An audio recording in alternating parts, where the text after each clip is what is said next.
അപ്പൊ അർജുനും ശ്രീതുവും സംസാരിക്കുന്നുണ്ടായിരുന്നു. അപ്പൊ ശ്രീതു വന്നിട്ട് അർജുനോട് പറയുന്നുണ്ട്, ജാൻമണി പറഞ്ഞു രാത്രി അപ്പം ലൈറ്റ് കെടുത്തതിന് ശേഷം കിടന്നുറങ്ങണം എന്നുള്ളത്.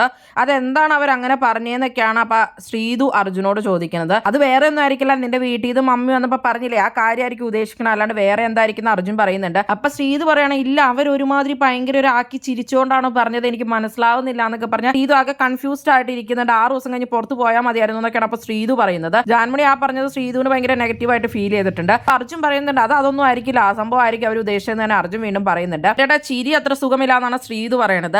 അപ്പൊ അർജുൻ പറയുന്നുണ്ട് അത് അവരെല്ലാരും അങ്ങനെ തന്നെയാണല്ലോ ചിരിക്കുന്നത്, അത് നോക്കേണ്ട കാര്യമില്ല എന്നൊക്കെ പറയുന്നുണ്ട്. അർജുന മൈൻഡ് ചെയ്തില്ല എന്നുള്ളത് ശ്രീതോടെ പറയുന്നുണ്ട്. ബാക്കി എല്ലാരും കെട്ടിപ്പിടിച്ച് വിഷ് ചെയ്തു എന്നുള്ള രീതിയിലാണ് ശ്രീതു പറയുന്നത്. അർജുനെ അപ്പൊ ഇഗ്നോർ ചെയ്തു എന്നുള്ള രീതിയിൽ അവിടെ അർജുൻ പറയുന്നുണ്ട്. ഞാൻ പക്ഷെ അവരുടെ കണ്ണിലേക്ക് നോക്കിയിരുന്ന് ഒബ്സർവ് ചെയ്യുമായിരുന്നു എന്ന് പറയുന്നുണ്ട്. റൂമിൽ പോയിരുന്നിട്ട് അർജുൻ നോക്കിയിരിക്കുന്നുണ്ടായിരുന്നു അവരുടെ ഫ്രണ്ടിൽ. പക്ഷെ എന്നോട് കാര്യമായിട്ടൊന്നും പറഞ്ഞില്ല, എന്നോട് ആ നോറയുടെ ആക്ടിന്റെ കാര്യം മാത്രം പറഞ്ഞു നല്ലതായിരുന്നു എന്ന്. വേറെ എന്നോട് ഒരാശ്രം മിണ്ടിയിട്ടില്ല പുള്ളിക്കാരി എന്ന് പറഞ്ഞു. പക്ഷെ ഞാൻ കണ്ണിൽ നോക്കിയിരുന്നത് എനിക്ക് ഒബ്സർവ് ചെയ്യാൻ, എന്താണ് ഉദ്ദേശിക്കുന്നത് മനസ്സിലാക്കാനായിരുന്നു എന്നൊക്കെ അർജുൻ ശ്രീധുവിനോട് പറഞ്ഞു. അല്ലെങ്കിൽ മൊത്തത്തിൽ അങ്ങനെ അർജുനും മൈൻഡ് ചെയ്യാതിരുന്നു എന്നപ്പോൾ ശ്രീധു പറയുന്നുണ്ട് അർജുനോട്.